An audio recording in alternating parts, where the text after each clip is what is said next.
Hey, grace and peace, everybody. Welcome to Berean TV. Sunday Seminary, 1 week away. But besides Sunday Seminary, I'm going to explain some things. Matter of fact, let me get this out the way first. If y'all want to get in touch with me, you can get in touch with me at bereanteach@gmail.com. Y'all can just leave me an email. We're going to be doing some online classes. I have Berean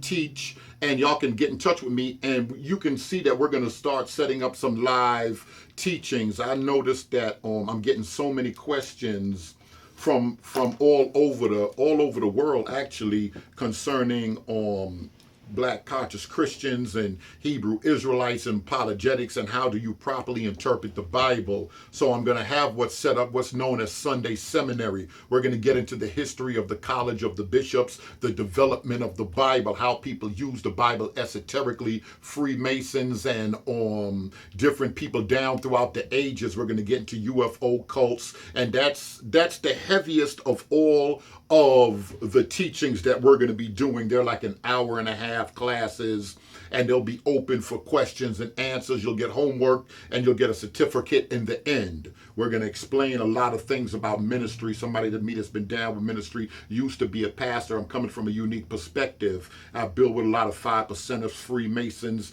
Hebrew Israelites, all type of people from the Moor Science Temple. So I build with a lot of people, European Jews, Rosicrucians. I build with all type of people. And from my experience and from what I've learned from them and an understanding of scripture in light of history, I'm going to explain all of those things, and that's Sunday Seminary. Now, a seminary is traditionally a place to teach rabbis, ministers, or priests. But we're all priests. If you're a believer on the Most High God, we're all priests in one form or another, and I'm going to explain that, how the man is the priest and the head of his home. I'm going to speak a lot of things directly to brothers. Brother's been going through a lot of stuff historically speaking. We're going to explain some things. British Israelism, European Jews, slavery and Hebrewism in light of slavery. That's very important, especially in the time that we're living in. But I'm going to be doing other online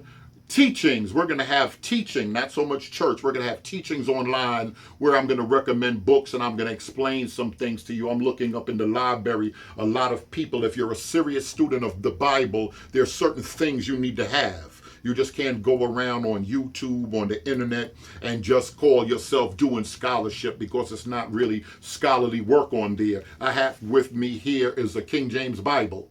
King James Bible is the most prominent Bible, and this is the King James Study Bible. I'm going to explain to y'all about study Bibles and the footnotes. But if you want to join Sunday Seminary, you can register, and y'all can put something in that. We're asking for a donation because we want to help brothers that's inside the penitentiary to get concordances and other things. They give away Bibles. That's what the Gideon brothers started, that whole movement. When you find a Gideon Bible, that's a free Bible, and that was some businessmen that got together, and they were in a hotel, and they noticed that they didn't all have their Bibles with them. So they said, man, it'll be a good thing for us to get together and start this Gideon press so we can give out Gideon Bibles. So when you see a Gideon Bible, you'll always find one in every hotel. A large number of people that commit suicide, they go to hotels. That's the press, they go to hotels. So you'll always find a Gideon Bible in a hotel, in a hospital, or in the penitentiary, where they'll give those out for free. Now, when you'll find a Gideon Bible as well as the Book of the Mormon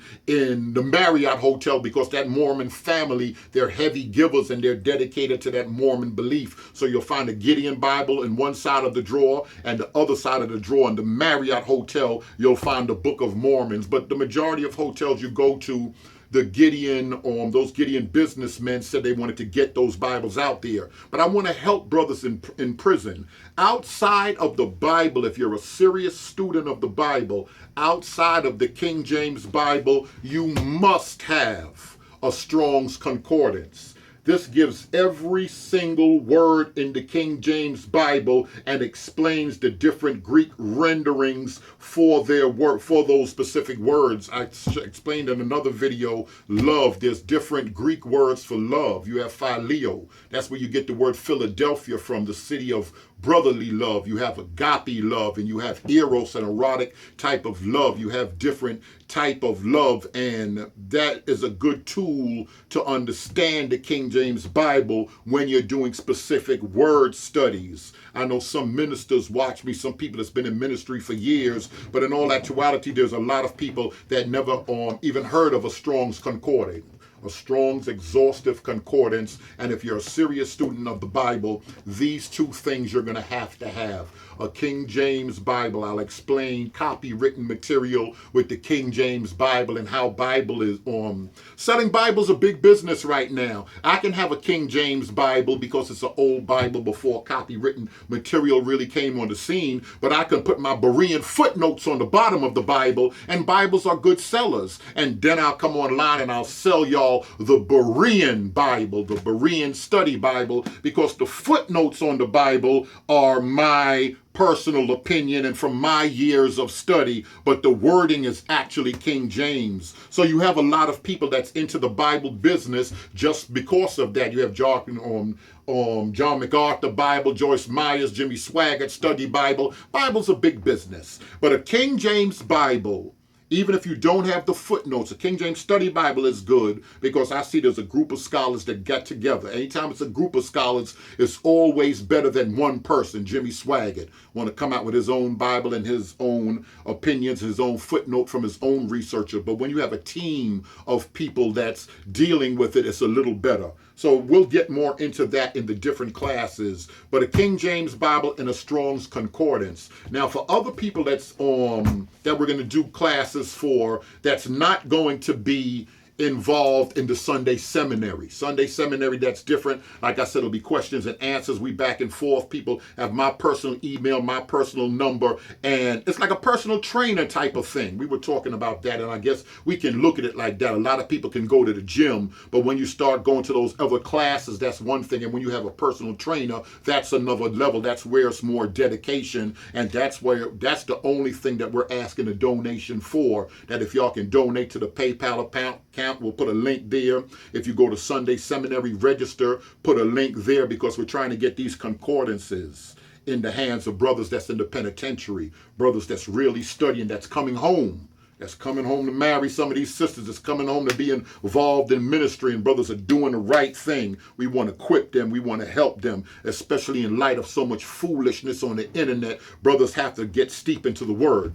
But for other classes that we're going to have, I just want to, people's been asking me about various books. So I want to talk about a couple of books that I'm going to be dealing with in seminary, and other books that are just that I've been dealing with throughout the couple of years that I've been involved in this. One excellent read is a must-have, the Strong's Concordance, the King James Bible. But if you're involved in apologetics and contradictions in the Bible and explaining various methods of interpretation with the Bible, Josh McDowell, Evidence That Demands a Verdict. This is very good. He got a lot of stuff. He deals with different cults and people speaking about contradictions and various things in the Bible. He's been involved in apologetics for years. He's excellent. Norman Geisler is excellent. Lee Strobel, excellent. There's some excellent authors out there that's involved specifically in apologetics. And with the movies of Geist, with so much foolishness I see even among conscious people on Sinetta TV speaking about history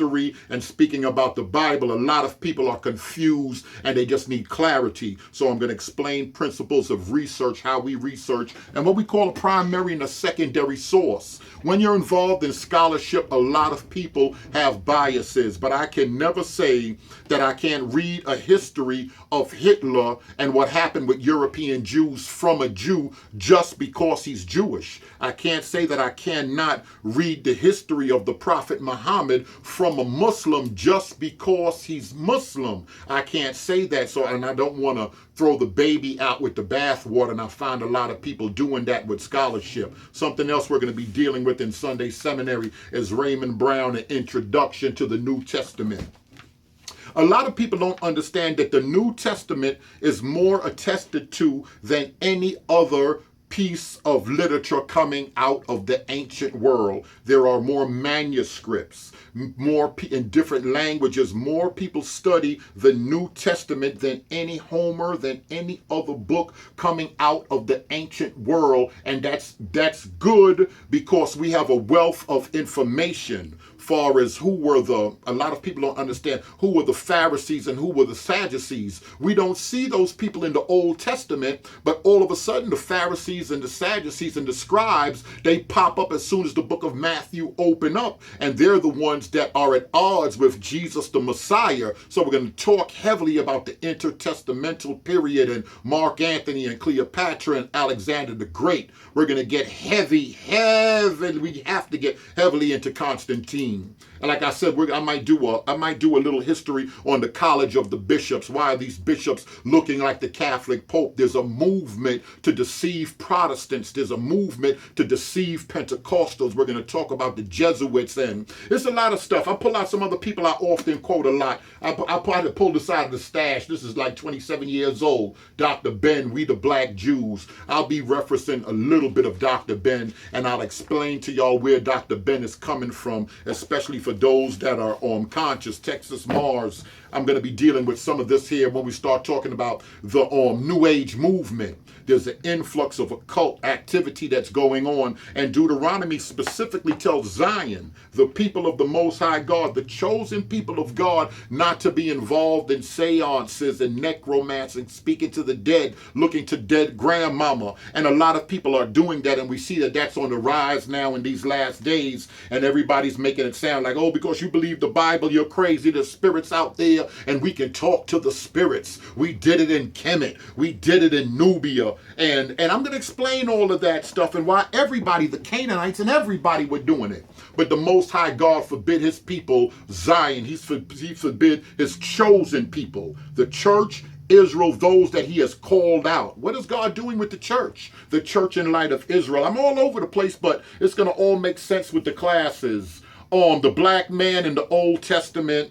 This is old stuff that I'm bringing out, but it's very, very good. Ivan Van Sertima that came before Columbus. I'm even going to deal with some old Anthony Browder that had Nile Valley contribution to civilization. Anthony, Tony Browder and them. I'm going to talk about all those guys, a lot of people that we see on Sinetta TV. So I'm going to have classes that's online. If y'all give me your email, go to Berean Teach or y'all BereanTeach.com, or y'all can hit me at BereanTeach@gmail.com and leave me your email. I'm going to give y'all a list of the books that I'm going to deal with, but the majority of stuff, these two right here, the Strong's Concordance and the King James Bible, this is our foundation, and this is what we're building all of these classes for. We're asking for a donation for the Sunday